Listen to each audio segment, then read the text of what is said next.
That was the worst Cubs loss since, Saturday. At least they extended Jed.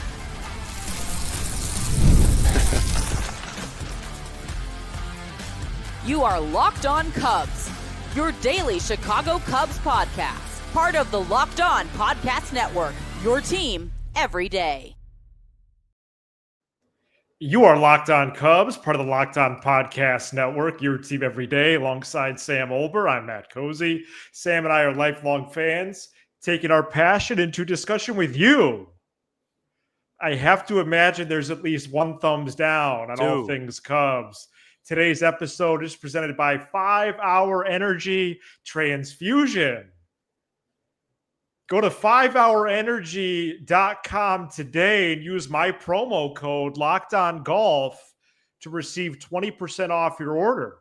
Only valid through September 30th. Order transfusion-flavored 5-Hour Energy shots. Today, this Cubs offense needs a shot of energy right now. Sam said it in our last episode. They need some sort of jolt, some sort of boost. Later, we're going to talk roster. We're going to zoom in on Kyle Tucker finally, including some possible intel from John Shambi.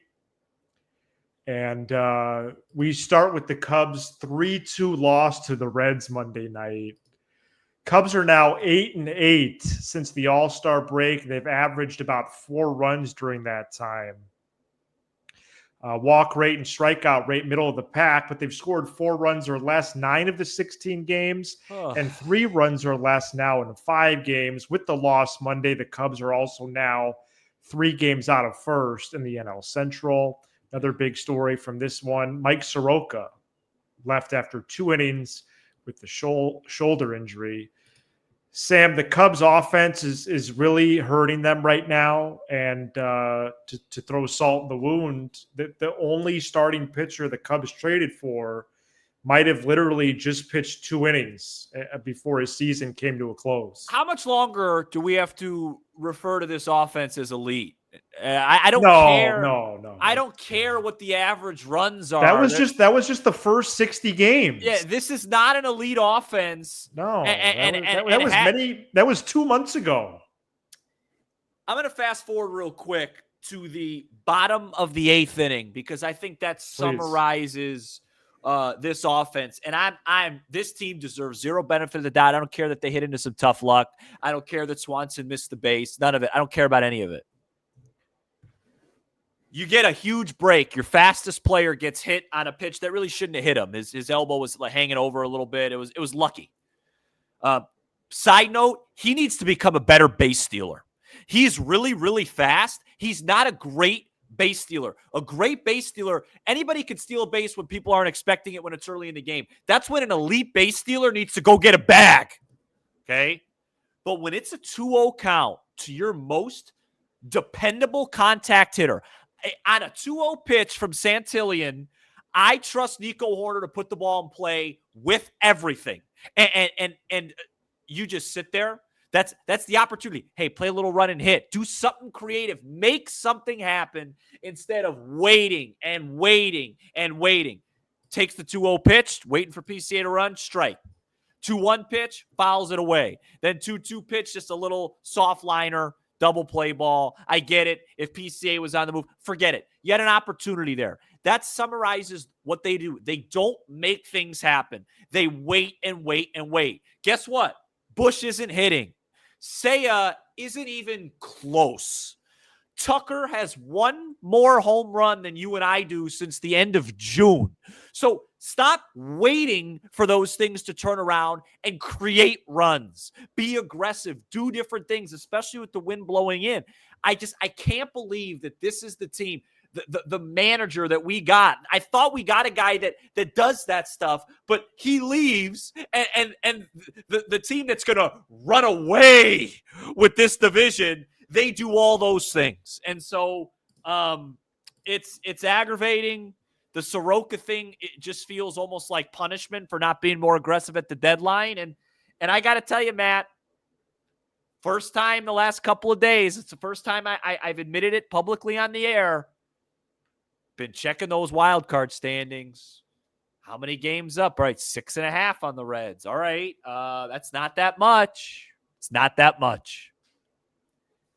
They entered Monday evening with a, per most outlets, 97% chance to make the postseason. But we've seen this movie before in September of 2023, I believe, right after the Justin Steele Labor Day game, Sam. They had a 92% chance to make it. Yeah. And they lost. Ask the Brewers what they think about the FanGraph odds. What were their division odds in May? Huh? Who cares what the odds say? How are you playing right now? Well, poorly, actually, as they're 8-8 since the break. They can't get anything going. Breaking news, Siroka straight to the IL per council. Well, that's not breaking news to me. My roster projection here already has them off.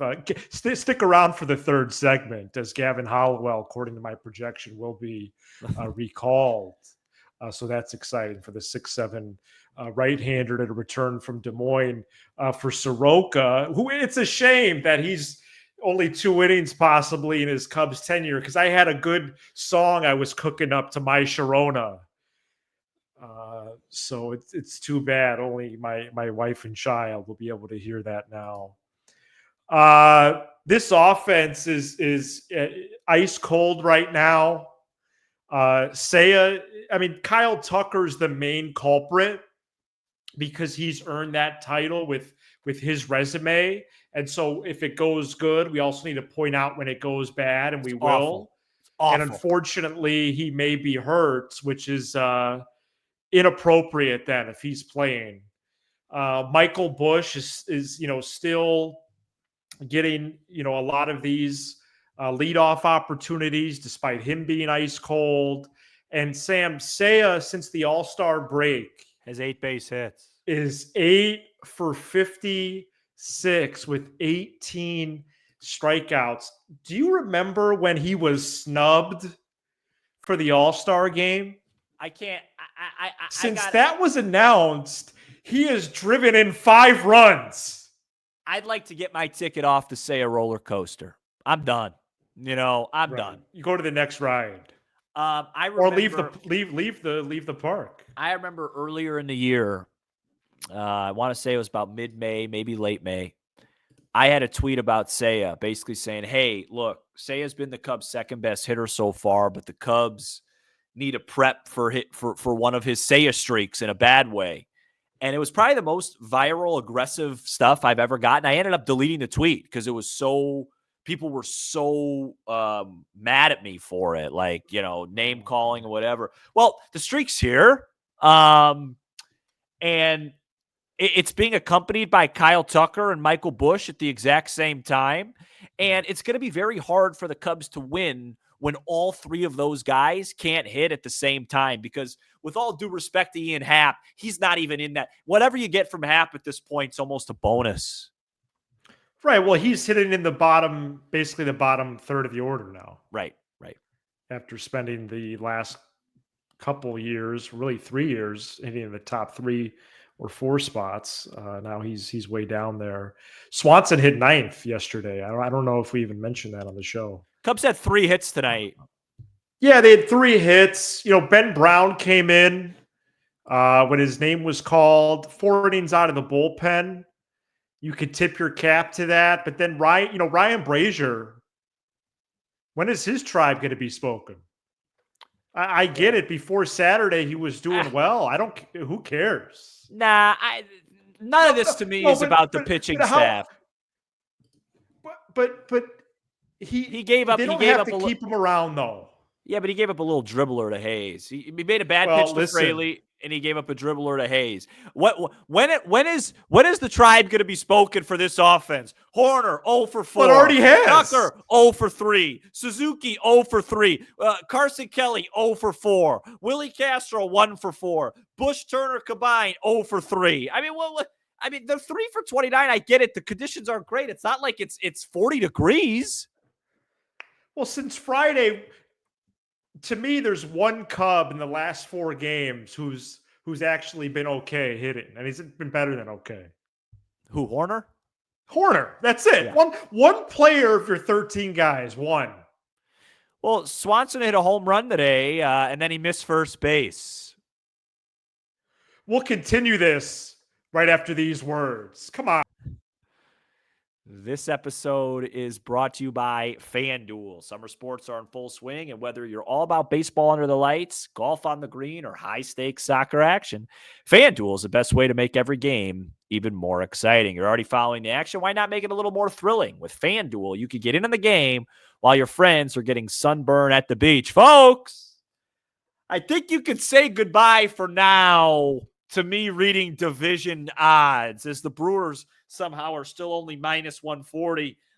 Tomorrow, or whenever we read FanDuel next, we're going to shift to playoff odds, and hopefully that doesn't come dwindling down. If you're new to FanDuel, new customers can bet just $5 and get $150 in bonus bets if your first bet wins. So open the FanDuel app today or visit FanDuel.com to get started. Shout out to the everydayers, and you can become a Locked On Cubs everydayer by joining us every episode throughout the week. And we appreciate you joining us despite the Cubs play right now. It feels like we've said that many times since we took over the show July 5th, 2022. Yet here we are. And stick around later. I'm going to project the playoff rotation and bullpen. And also getting some roster. Hold on. Things.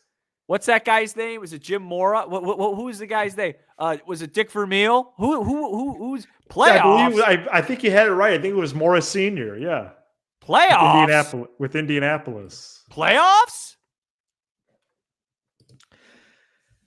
Kyle Tucker slid into second base on Sunday, June 1st, against these Cincinnati Redlegs, actually. And he jammed his finger, Sam. Through that game, Tucker was slashing 284, 394, 524 with 12 homers and 10 doubles. Since then, he's slashing 266, 382, 429 with 6 homers and 11 doubles. But even just since the break, he has 1 homer in 14 games. He does have an on-base of 424, which actually ranks in the top 20 in all of baseball. But you're starting to see the domino effect, really the last 60 games, just as you did the first 60. When it was going good, now it's going poorly. How these guys vibe off that, and how one-dimensional they really are. And it's tough to say that even when they were going good at times, they actually were one-dimensional anyways, with just hitting home runs, which is to your point in the first segment about run creation and why aren't they more on the attack with that? That's part of the game. Would like to see them increase that. Yeah. What was the date that you said he hurt his finger? June 1st. You said June 1st? Yep. You want to know what he slashed in June? Yeah. 311, 404, 578 with a 982 OPS. Can we stop? Can we stop doing this? Seriously, I am not the type of guy that will ever question an injury or question a player's toughness. Seriously, because what these guys do, you play 162, the amount of pressure that they have to deal with on a day-to-day basis, I have so much respect. Seriously. But if you're out there every day, you're going to be judged that you're out there. And if we're going to use that excuse now, if we're going to use that, that's fine. Then he must have re-aggravated it because he had a brilliant month of June after the injury. He almost OPS'd 1,000. So wow. I find that a bit fatiguing that, we did this last year with Horner and Swanson. Horner's having a really good year. It's probably valid. Swanson seemed like a serious injury. He's having a better year with the power. We can't just keep doing this exercise of, hey, that guy's like, well, actually, you know what? 2 months ago, he got hurt and he's just not the same. Part of this sport is being able to compete and play when you're not 100%. And if you're struggling, then you have to hit the injured list. It's just how it goes. Well, and that should be what happens if it's affecting him that much, because he's accepting his walks at a really high clip, on base of 424 since the break, but everything else has really lagged behind. Well, he has one homer. Of course, the slug is spiked dramatically. To me, it looks mechanical. Spiked down. To me, he just, his swing doesn't look right. He doesn't look. Right. It looks mechanical. Now, maybe the information that I know you have from Boog, maybe something has affected the swing. Oh yeah, and maybe it got re-aggravated. But sitting here saying, well, that injury June 1st, he hasn't been the same since. Well, no, he had one of his best months the whole month of June. Well, he must have re-aggravated it the last few weeks then, because that's really where it's took a turn. Don't you agree? No, I don't. It took a turn. He had one homer the whole month of July. Well, about the Yankees series or so, that's when he's really hit a snag. But yes, so really you're just saying, hey, Matt, stop backdating it to June 1. Just bump it up to what, the 4th of July? Is that what you're saying? No, I'm not saying anything to you. I'm just saying, why do we have to guess if he's hurt or not? Why can't look? He's on the field and he's not producing, and I think he'd be the first to tell you, hey, if I'm playing, I'm good enough to play.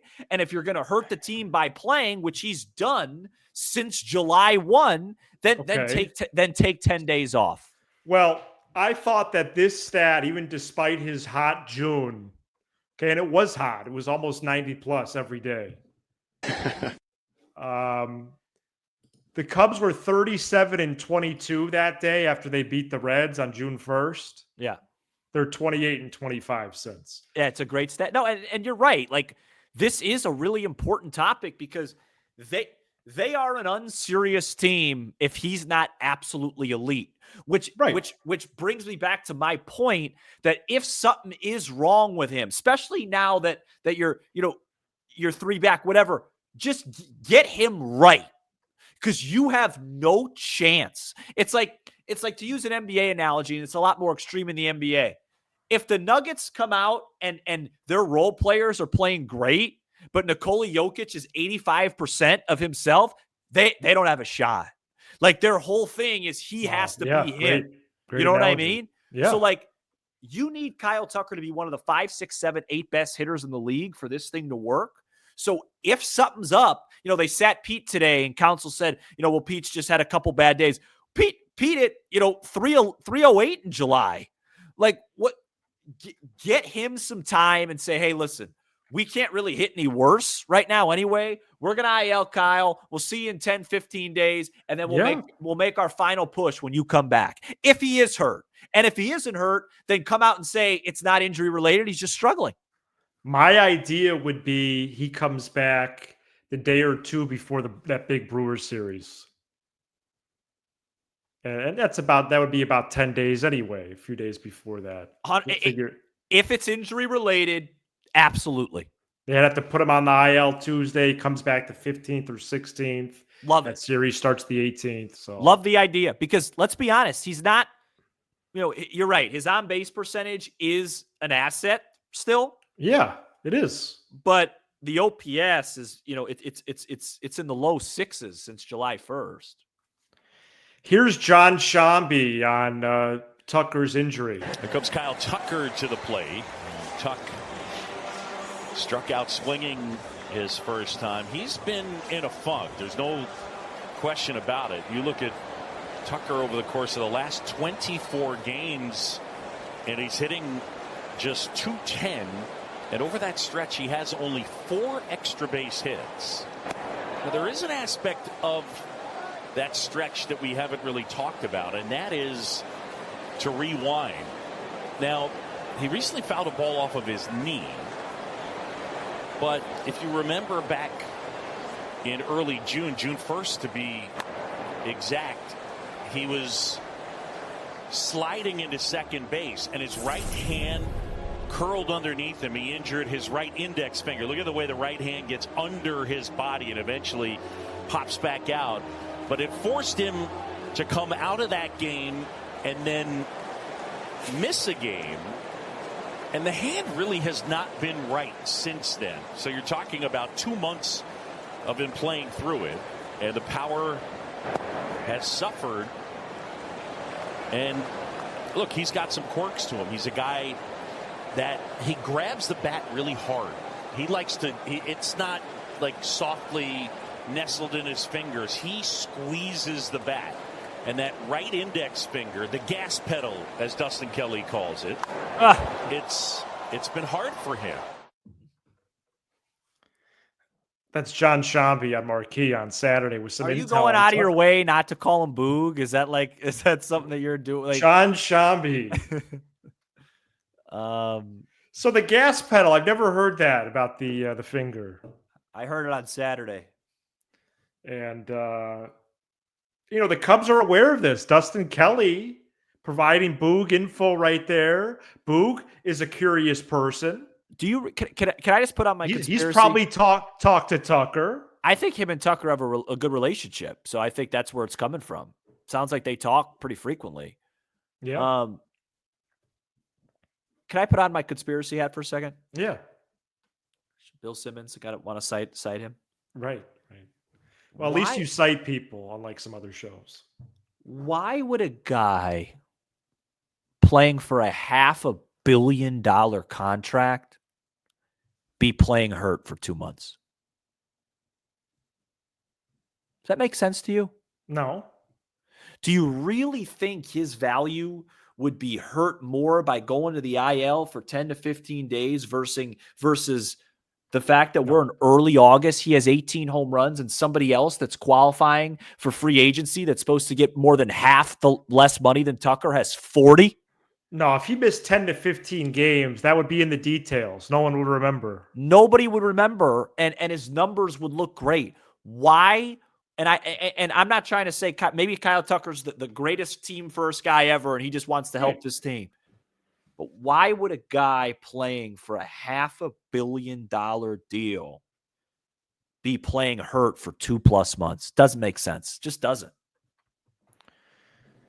Coming up next, we go over some roster possibilities and more. Stay tuned.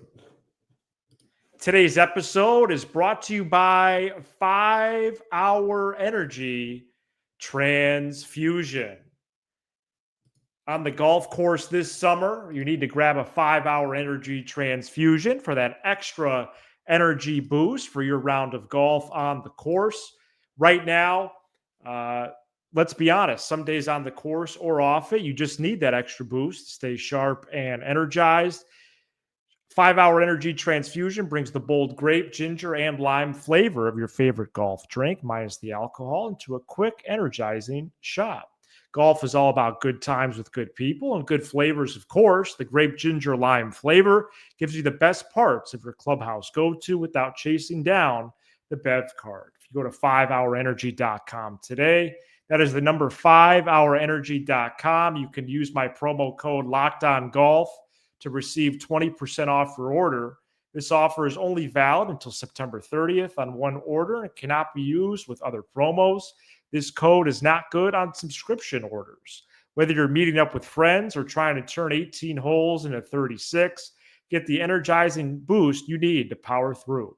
Order transfusion-flavored 5 Hour Energy shots today. All right, we're taking a look at some roster things to close out the show. And Sam, before we do that, I actually want to take your temperature on Tuesday's game. Imanaga and Little, who was acquired by the Reds from the Rays at the deadline last week. Imanaga has been better the last couple times. And they need to even up this series because they go against the tough lefty on Wednesday. Yeah, that's my temperature. Yeah. They need to even. Hey, can I say one thing real quick before we get to rosters? I want to give a little bit of credit to Sahadev Sharma, I think it was. He pointed out when Siroka's name got mentioned before the Cubs dealt for him that his fastball velocity was trending down. I don't know. Did you see that? It was Sahadev, yeah. Yeah, and I don't know if this has any relation, but man, I mean, bad luck's a part of the sport, but what a bad look for Jed Hoyer, especially this is the same team that backed out on Luzardo due to medicals. And now you go get a run-of-the-mill, journeyman pitcher with some upside, and he's throwing 89, 90, velocity way down, and he hurts his shoulder. I mean, it's just there's luck, of course. There's bad luck, but, man, it's a bad look, isn't it? Yeah, well, I'm going to keep an eye on what Sahadev or Patrick Mooney writes after this game, because Siroka indicated in the clubhouse over the weekend that the Cubs were in touch with the Nationals medical people. So it's just a shame overall, even if that was the case, it's still a shame.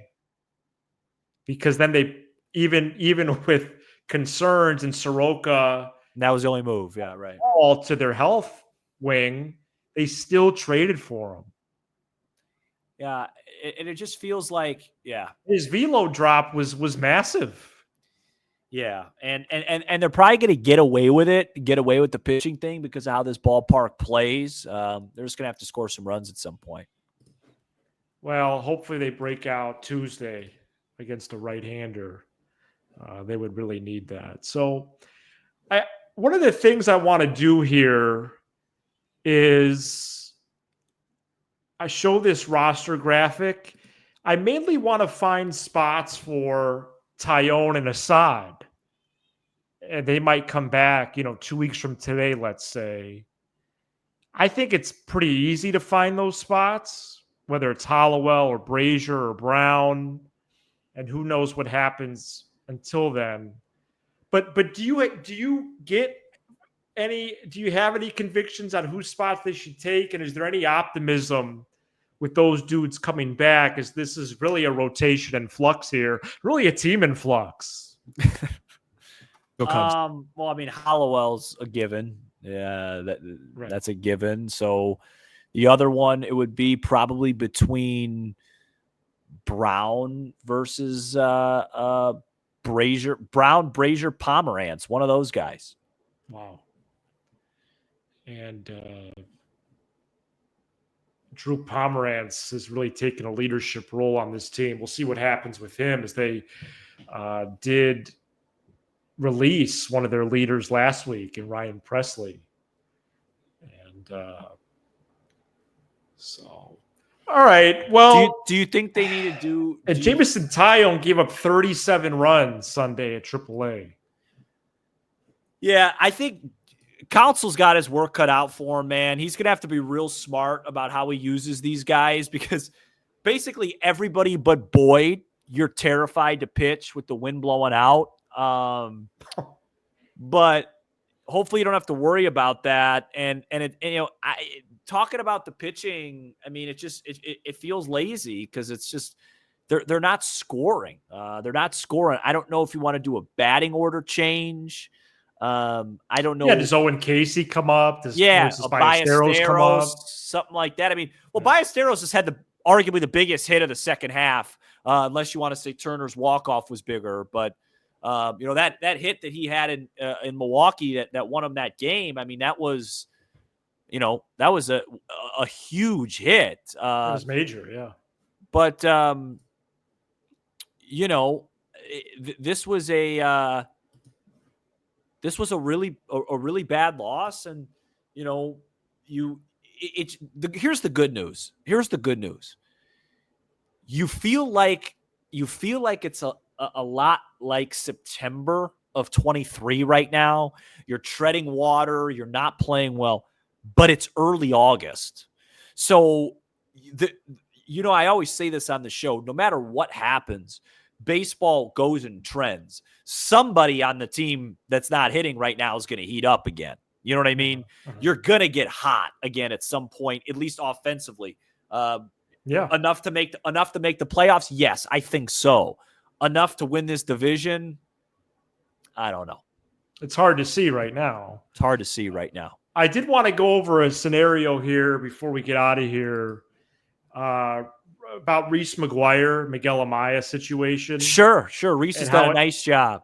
How it might relate to John Birdie. So Reese McGuire could be kept on the roster when Amaya is ready, and Jordan Birdie could be optioned at AAA. Birdie has minor league options remaining, but he would have to allow it since he's been in the majors 5+ years.